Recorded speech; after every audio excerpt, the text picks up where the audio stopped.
தேவன் எப்படிப்பட்டவர்னா, அவர் சொல்றாரு, செக்கச்சவேர் என்றிருக்கிற உனது பாவங்களை வெள்ளையாய் மாற்றி, ஆண்டவருடைய வார்த்தை சொல்லுகிறது, உன் பாவங்களை எல்லாம் என் முதுகுக்கு பின்னாலே நான் எரிந்து போட்டேன், அவைகளை சமுத்திரத்தின் ஆழத்தில் போட்டேன். கைகளை உயர்த்தி கர்த்தருக்கு ஸ்தோத்திரம் பண்ணுவோம். அல்லேலூயா. இனி அவைகளை நினையாமல் இருப்பேன் அப்படின்னு ஆண்டவர் சொல்லி முடிச்சிட்டார். இனிமே நான் அதை நினைக்க மாட்டேன். நம்மளை போல இல்ல. நம்ம போய் யாராவது ஒருத்தர் நம்ம கிட்ட ஒரு வம்பு பண்ணிட்டு மன்னிப்பு கேட்டுச்சோன்னா நிறைய பேர் மன்னிக்க மாட்டோம், கொஞ்சம் பேர் மன்னிப்போம்.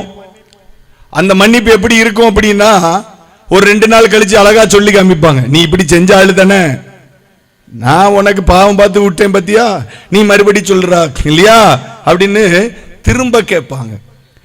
தேவன் திரும்ப கேட்கிறவர் அல்ல. அப்படிலாம் தேவன் இந்த உலகத்துல வழக்குக்கு வந்தாருன்னு வச்சுக்கிடுங்களேன், ஒருத்தர் கூட அவர் கண் பார்வைக்கு முன்னால நிக்க முடியாது. ஒருத்தர் கூட கண்ணு பார்வைக்கு முன்னால போய் என்ன செய்ய முடியாது, ஆண்டவற்ற போய் வழக்கு பேச முடியாது. தேவன் மறக்கிறவர், எல்லாத்தையும் மறந்து விடுவார். ஆனா இந்த 3வது நபர் இருக்கான் பாத்தீங்களா, வெரி டேஞ்சரஸ் ஃபெலோ. மறக்க மாட்டான். பைபிள் அவனை குறித்து சாட்சி கொடுக்கிறது, இரவும் பகலும் நம்முடைய சகோதரருக்கு மேலே குற்றம் சாட்டுகிறவன் என்று அவனை குறித்து சாட்சி கொடுக்கிறது. அவன் சாதாரணமான ஆள் இல்ல. சோத்திரம். ஹலோ, அவன் சாதாரணமான ஆள் இல்ல. அவன் என்ன பண்ணிட்டே இருப்பான், 24 hours இரவு பகலும் குற்றம் சாட்டிக் கொண்டே இருப்பான். நம்முடைய ஆண்டவர் எவ்வளவு கிருபை உள்ளவர் பாருங்க.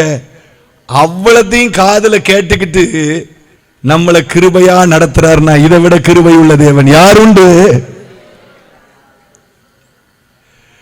ஆனால் லிசன், அந்த கடைசி நாளிலே மரணத்தின் அதிகாரியான பிசாசை ஜெயித்தவனாய் எழும்புகிற அந்த நாளிலே அவன் சும்மா இருக்க மாட்டான்.